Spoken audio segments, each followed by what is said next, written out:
And welcome to the Saturday Night Showdown. This week, an apparent asylum seeker made a video telling our very own Patrick Christie's to shut up. Now, while I'm sure many of us have had the same thought, I'm not sure this guy, who's called Madapasa and refers to himself in the third person, is going to be a huge asset to the country. Let's take a look at him.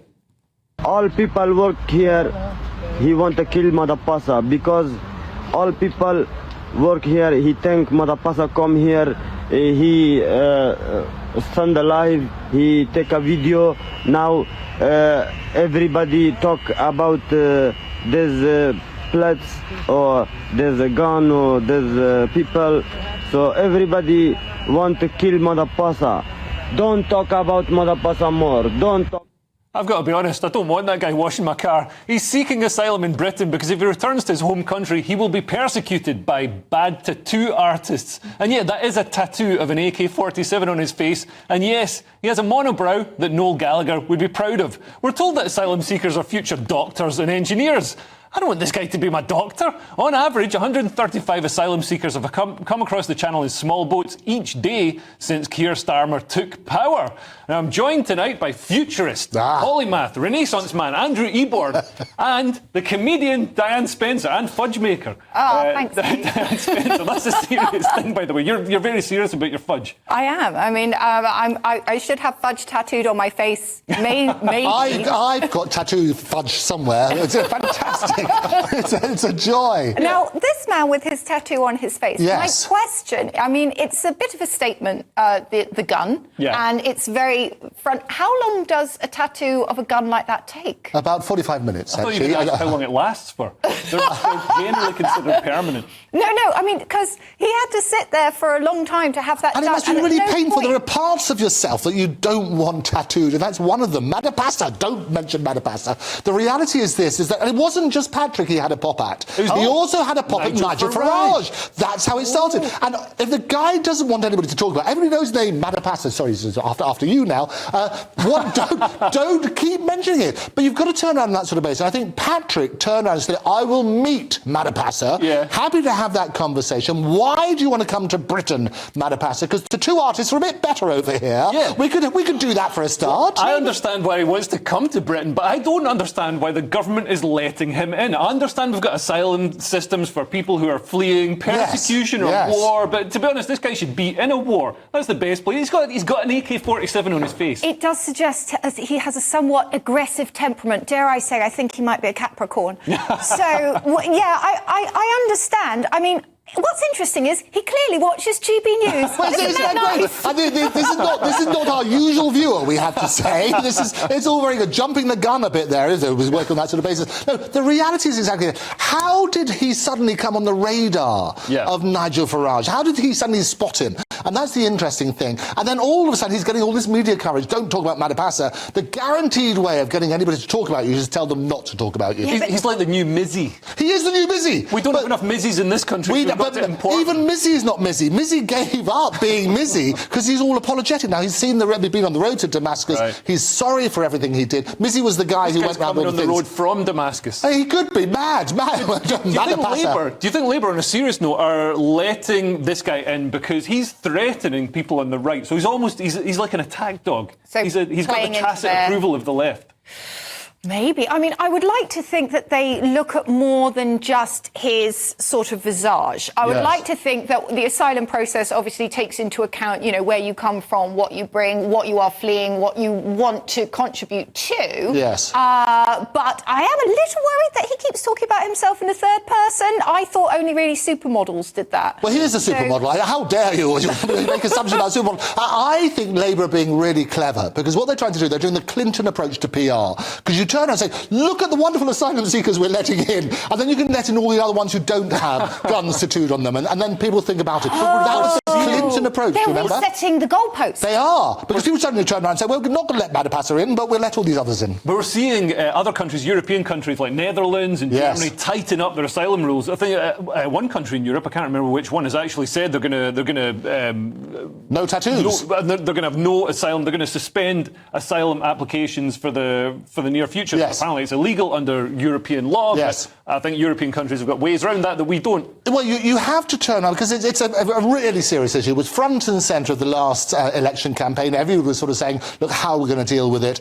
As soon as you start highlighting this issue, this is the biggest problem. Yeah. We need to turn around. We need to look after this country. This needs to be the starting point. Because what's happening is resources are already depleted. It's going to get worse when we have the budget. All of a sudden, you're taking away heating allowances from pensioners and so on and so forth. Yeah. You start giving them to other people, Madapasa included, you're going to have problems. Well, he can chase the pensioners around their houses and that'll keep them warm, I suppose. And it was Poland that suspended asylum applications, apparently, or is looking... Where would you be without somebody in your ear? Yeah. Poland, I remembered it. I remembered it in my brains. Anyway, moving on.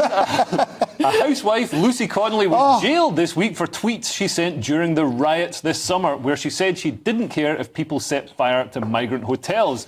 I mean, it's a terrible thing to say, but she's been sentenced to 31 months in prison for a tweet. And there's some tragic context to this tweet. Her baby son, 19 months old, died due to NHS incompetence, and the last doctor to treat him was a foreign doctor, who she sees as effectively killing her child. A GMC investigation heard that the care was below the expected level of a competent GP. And while Lucy was jailed, people on the left who said dangerous inflammatory things are walking free. Labour politician Ricky Jones was filmed calling for fascists, which is a dog whistle for Tories or Reform supporters, to have their throats cut. He pleaded not guilty, but he wasn't held on remand, unlike the rioters, and will undoubtedly walk free. We'll find out in January when he goes to trial. And government advisor Nick Lowles from far-left activist group Hope Not Hate spread a malicious rumour that rioters were throwing acid at Muslim women. He hasn't even had his collar felt yet, and he left that tweet up. Now, should society have some compassion? I mean, she's lost a child. I don't think she's a significant danger to society. Well, the problem is this, is the inconsistency. Firstly, what she said was abhorrent, and we absolutely totally recognise that. The difficulty is that the penalty imposed, the 31 months, was so out of kilter with the rest of the examples that you quoted, and I'm sure Andrew Doyle will probably pick it up on the story tomorrow as well. You work on that sort of basis. So what's going to happen? Justice has to be seen to be done as well as being done. The reality is this: when you're sentencing people, there are three things to take into consideration. One is the punishment for the crime, the second is a deterrent for other people, and the third is about rehabilitation. And when you're looking at it, this lady had lost a child, and those circumstances, they should look at that sort of side. Also, the likelihood, did she really incite people to go burning down? I think that's the point. I don't think it was inciting at all. I mean, she's a childminder, she's a housewife, she's not somebody who people look to for serious advice, unlike Nick Lowles from Hope Not Hate, who's a government advisor, or the Labour politician who's calling, who's calling for violence. So, I mean, I don't think anybody went out and did anything as a result of a tweet that they might have, seen from a childminder. They might look to her for advice on nappy rash, but not this. I think that what Andrew says is completely right. The inconsistency is deeply alarming, because she also said, I believe she said something like she didn't care. Now, again, I agree. What she said, awful, but it's not like she was... It's not like she was organising a group. And like you said, how is the system so inconsistent and so unbalanced? Because you have people sort of... The best example I can think of is when they have I'm going to kill all TERFs, and the rest of it. Like, that's literally an instruction... and a broadcast to war, and yet, for some reason, this woman has been highlighted and penalised. It just seems deeply wrong. Also, other territories have different, more strict rules about it. If you're inciting somebody, if, for example, you're a guru and you have all of your followers in front of you, and you turn around and they're all screaming your name, and you say, I hate that person, kill them, then that's clearly incitement and everything else. If somebody's tweeting at home, however abhorrent it is, the effect of it, and as far as I heard, there was no evidence that anybody listened. She took it down fairly quickly and so on and so forth. However abhorrent it is, all of those circumstances need to be taken into consideration. And they were turning around and saying that we want to make an example of her so that people don't turn around on that sort of basis. Because that's the other thing. So Twitter is self-policing. Let's not forget that. Every time you put up a tweet, people can heckle you. They can write, I disagree with this. I think you're terrible, blah, blah, blah, blah, blah. We all know. But the point is that because Twitter is self-policing, that was enough. She took the tweet down, and perhaps it made her reflect on what she wrote. This 31 months,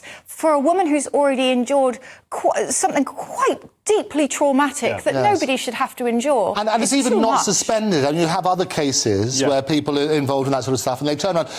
Again, because it's very difficult with sentencing, they try to make it as clear as possible with the sentencing guideline, which is normally why they televise sentencing, because faith in the jury system and in the justice system is at an all-time low. Yeah. And I always say that trust comes in on foot but leaves on horseback. And the reality is that the reason... every single week I've got the T-shirt, buy it.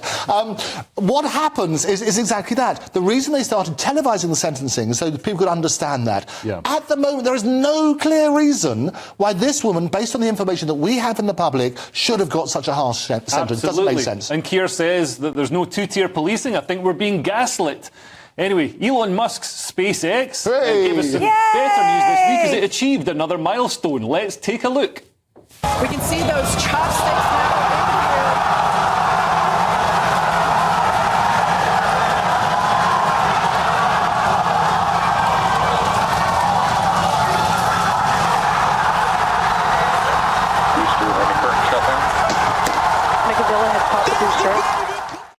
What you saw there looked like CGI, but it was the huge Starship rocket booster returning directly to its launch mount and being caught with the chopstick arms of the launch tower. I mean, this is a huge deal for space rocket technology. Having reusable sections brings down the cost of rocket launches.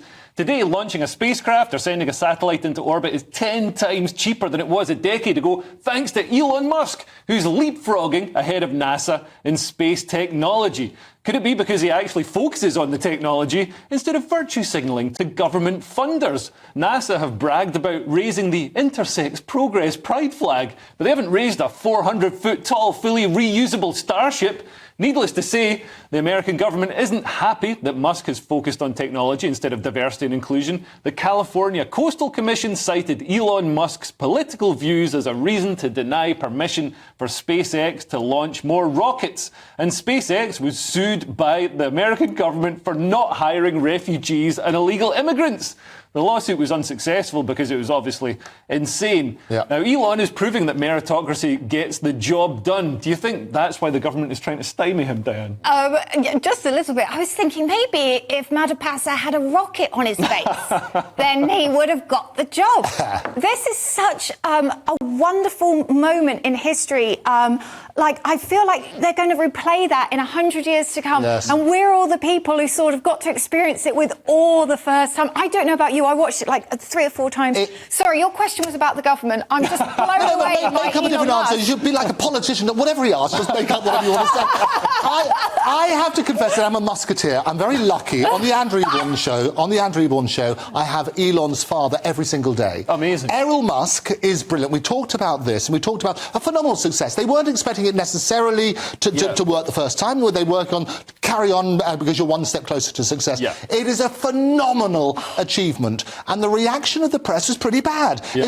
A few days earlier, he had this wonderful We Robot event, which was basically he was showing about these robo-taxis and the robo-cab, and also these humanoid robot that can do your washing up for you, roll cigarettes for you. Whatever you want, absolutely. We'll come on to that. But exactly that sort of stuff. But again, on that announcement, the shares went down 8%. It's rubbish. We need to celebrate the success. It is phenomenal. I'm a musketeer. He's a brilliant guy. Watch my show every day. He's there to Mars with these rockets. Yes. Now wait. Now I'm going to be the balance here, because sometimes Elon Musk does go with things that don't necessarily come fruitful.